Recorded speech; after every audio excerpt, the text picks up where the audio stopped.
Nous allons traiter dans notre vidéo d'aujourd'hui le cas d'une maladie qui commence à préoccuper le monde entier, il s'agit de la variole du singe, connue scientifiquement sous le nom de Mpox. Qu'est-ce que la variole du singe? C'est une maladie virale rare mais dangereuse.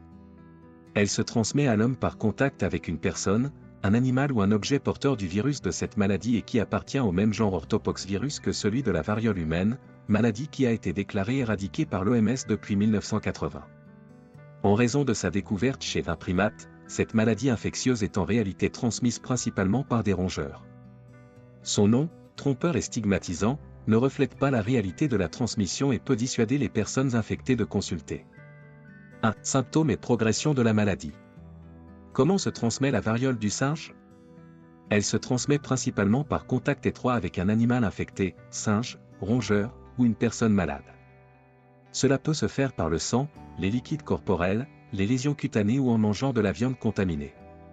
Entre humains, la transmission est favorisée par les contacts proches, notamment les gouttelettes respiratoires lors de conversations prolongées, ou par contact direct avec des lésions.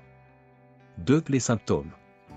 La variole du singe commence par des symptômes généraux, fièvre, douleur, puis une éruption cutanée apparaît, généralement au visage et aux extrémités. Cette éruption passe par différents stades, taches, boutons, cloques, pustules, avant de former des croûtes et de guérir.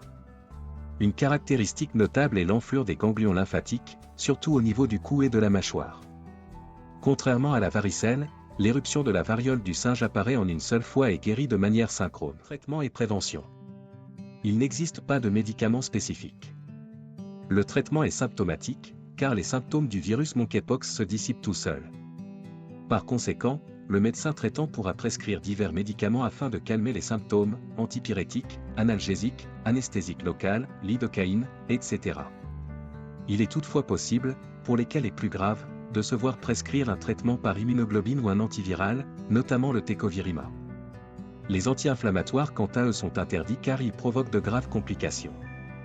Des mesures au niveau de l'hygiène de vie sont également à adopter, l'hydratation, bien manger, dormir suffisamment, garder le contact avec ses proches, etc.